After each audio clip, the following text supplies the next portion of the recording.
반갑습니다. 여러분 안녕하십니까? 네, 우리 저기 반가운 얼굴들도 있네요. 우리 고3 아이들이 올라왔습니다. 환영의 박수 한번 보내주시죠. 나중에 뭐다 또 환영하시겠지만, 네. 여러분 환영해 주셔야 지금 더 데리고 오지. 지금 반 정도밖에 안 왔는데. 네. 여러분 안녕하십니까?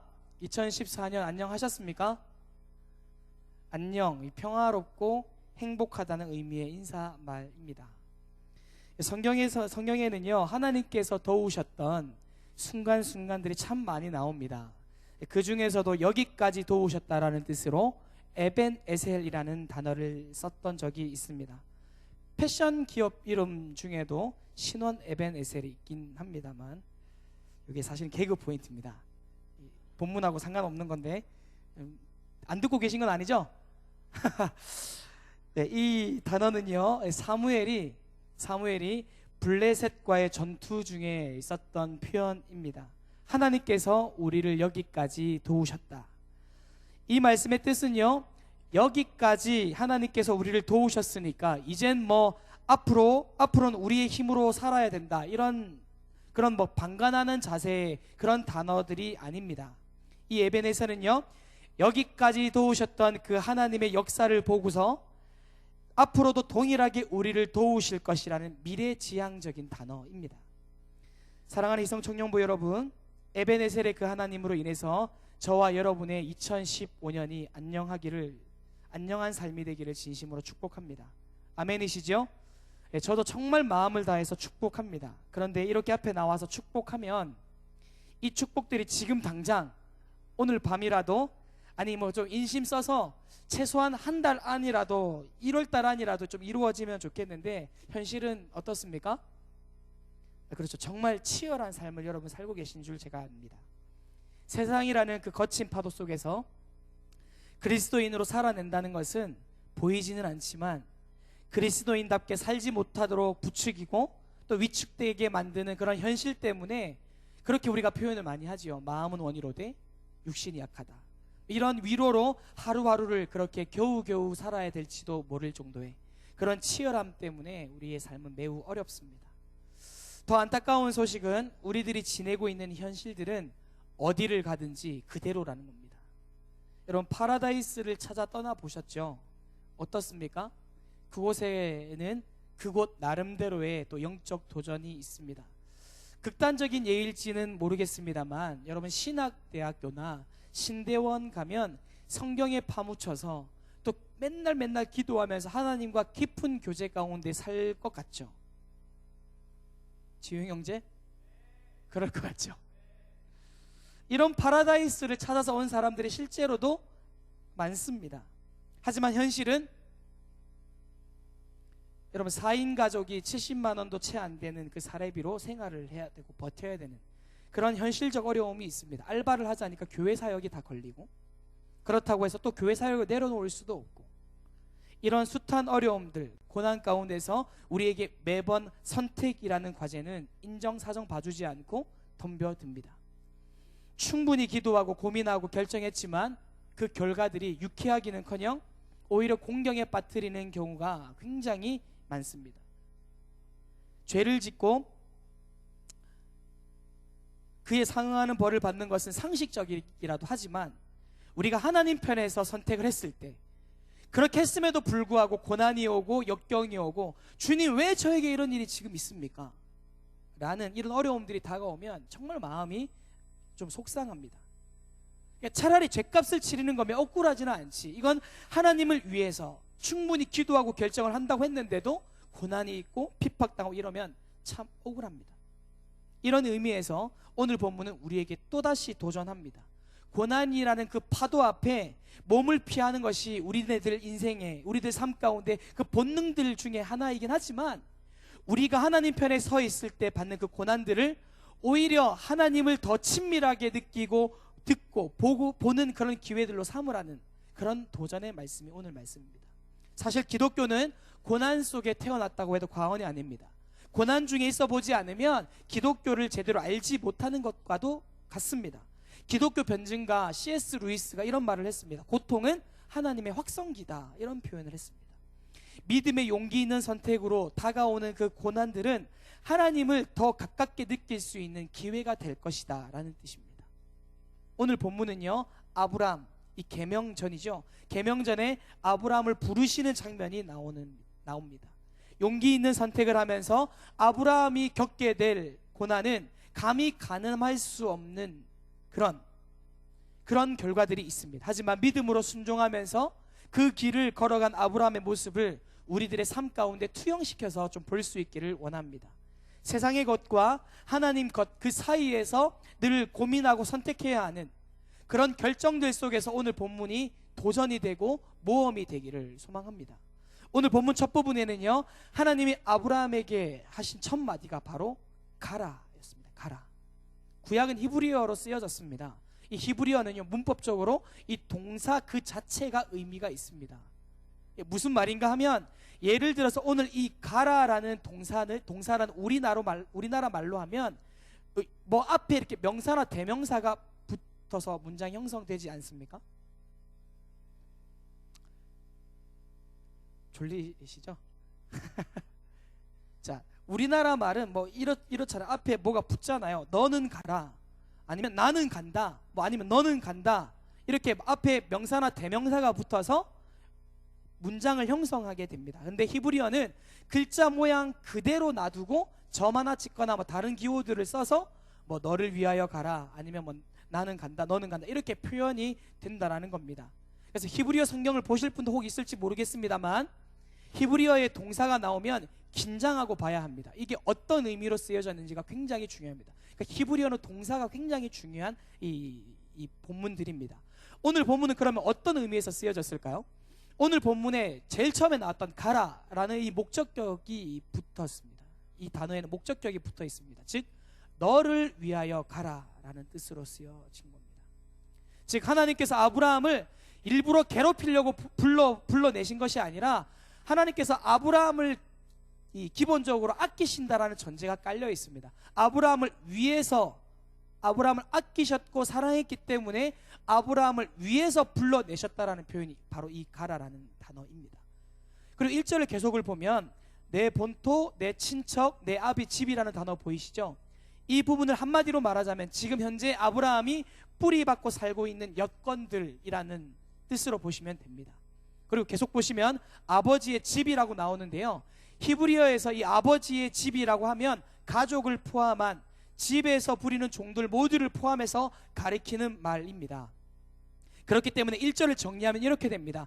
하나님은 아브라함을 아끼고 사랑하셨고, 그랬기 때문에 아브라함을 위해서 온 가족을 원래 고향에서 불러내셨다. 목적이 뭐라고요?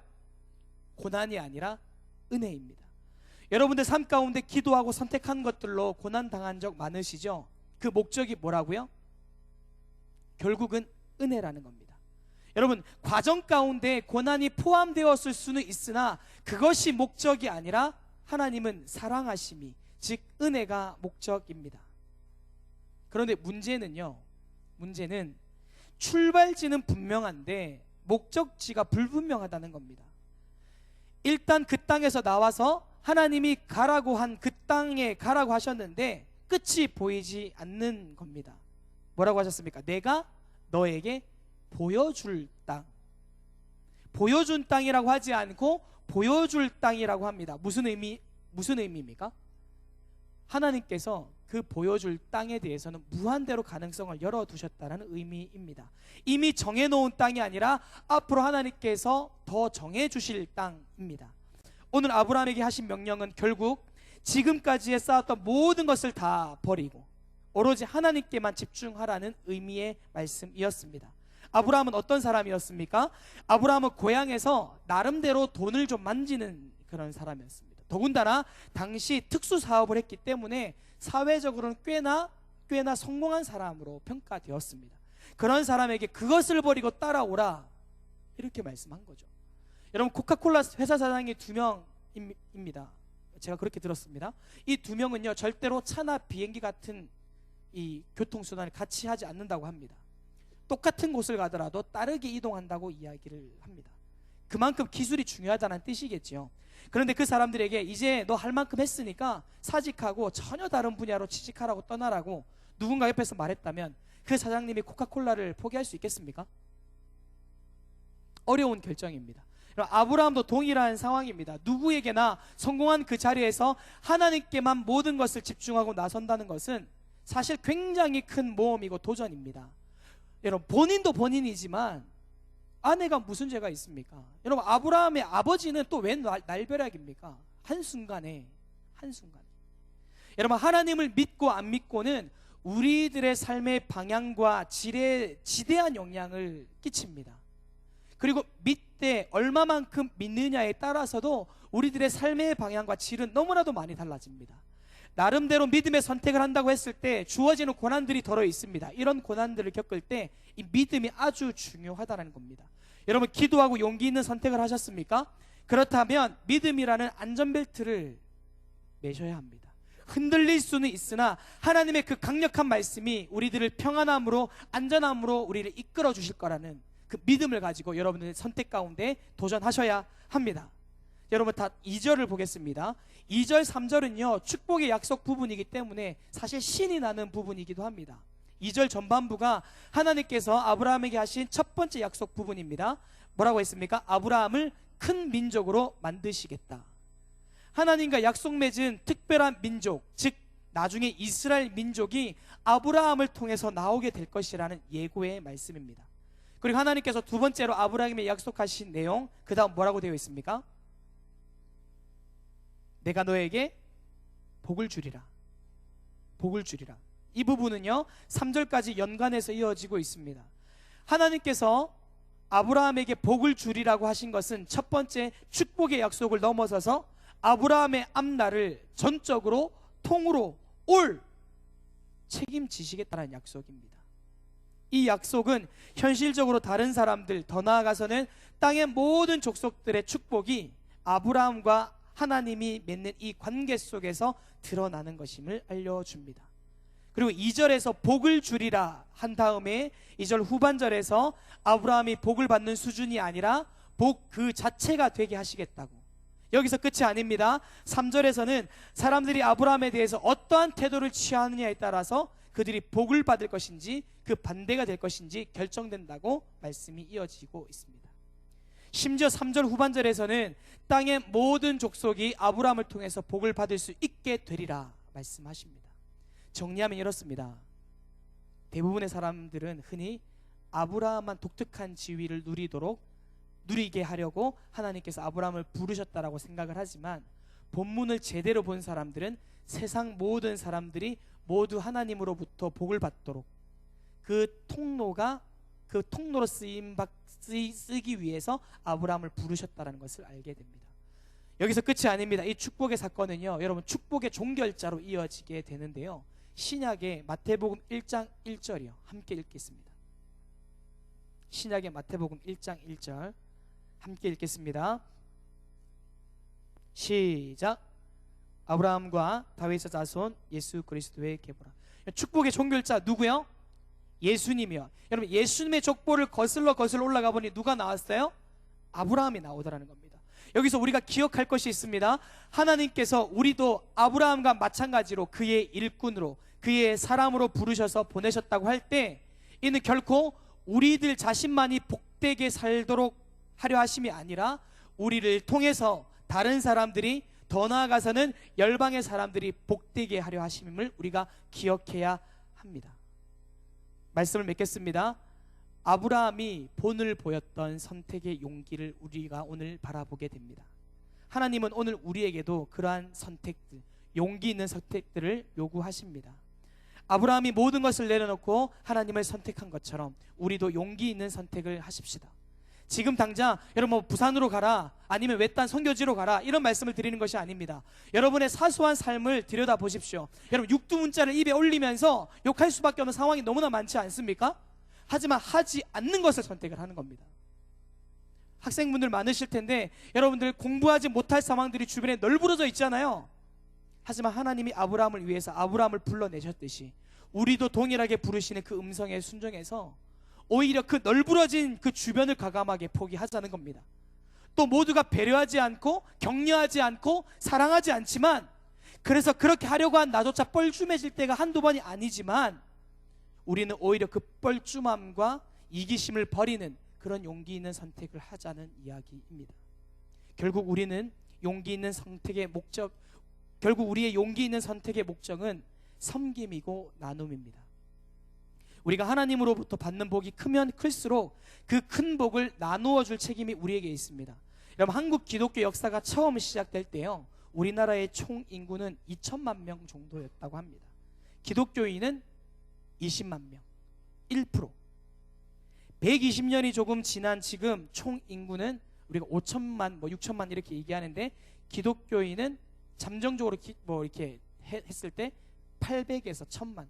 사실은 그 수도 허수다, 더 줄어들었다, 이런 이야기도 합니다. 20% 이상이라고도 이야기를 하지만 그 숫자가 정확하진 않습니다. 한국 기독교가 전성기라고 불리던 시절 30%가 넘는다, 이런 이야기까지가 있을 때도 있었습니다. 하지만 여러분, 기독교인들이 굉장히 사회에 많았을 때에 사회에 대한 선한 영향력이 그만큼 늘었을까요? 그렇지 않다는 겁니다. 하나님은 용기 있는 선택을 때때마다 요구하시는데, 우리는 하나님이 원하시는 것을 선택하면 괜히 손해보는 것 같고 만만하게 보일 것 같아서 교회는 다니지만 예수 없는 삶을 너무나도 당연히 살아갑니다. 최소한의 양심은 예수를 모르는 사람도 있습니다. 하지만 정작 기독교인이라면서 최소한의 양심을 상실한 사람들이 참 많습니다. 저희 그 아내의 오빠가 치킨집을 운영을 합니다. 홍보하는 건 아니고 거기서 치킨을 막 먹고, 거기 이제 호프집인데 술을 이렇게 사람들이 마시다가 어느 한날 부부싸움을 막 하더랍니다. 그 자식들은 자식들끼리 또 지네들끼리 막 싸우고 가게가 난장판이 되었답니다. 그러면서 진짜 나가서 싸우든지 아니면 애들을 좀 조용히 시키든지 장사가 안 되니까, 그러면서 계산하면서 나가면서 야, 요한아 빨리 나와 하면서 나갔다라는 겁니다. 굉장히 슬픈 이야기입니다. 여러분, 정작 예수님을 믿는다라고 하면서 정작 교회에 나왔지만 예수 없는 삶을 살아갈 때가 너무나도 많습니다. 여러분, 우리들 그 사람들을 욕할 게 아니라 내 삶을 되돌아봐야 되지 않겠습니까? 아브라함에게 용기 있는 선택을 하나님이 요구하셨던 것처럼, 우리도 동일하게 우리들 매 순간순간마다 하나님이 요구하시는 믿음들, 선택들이 있는데, 여러분, 하나님 편에 서서 선택하지 않으시겠습니까? 사랑하는 이산 청년부 여러분, 2015년이 시작되었습니다. 지금입니다. 지금 여러분의 삶의 자리입니다. 게으름, 낙심, 불신, 이기심, 불의, 악독, 거짓말, 이런 모든 것들, 하나님이 원하시지 않는 것들로부터 떠나십시오. 하나님이 가라고 할 때 예 하면서 그것을 선택하는 여러분 되시기를 바랍니다. 그런 여러분의 용기 있는 선택에 하나님의 복이 더하셔서 여러분을 통해서 예수 그리스도라는 복이 흘러 갈 줄 믿습니다. 그런 한 해 되시기를 진심으로 소망합니다. 기도하겠습니다. 사랑의 하나님, 2014년 한 해를 되돌아보며 에베네셀의 하나님을 고백하게 하시는 것 참으로 감사를 드립니다. 저희들 이 자리에 있는 것이 얼마나 큰 은혜인지, 큰 사랑인지 날마다 경험할 수 있게 인도하여 주옵소서.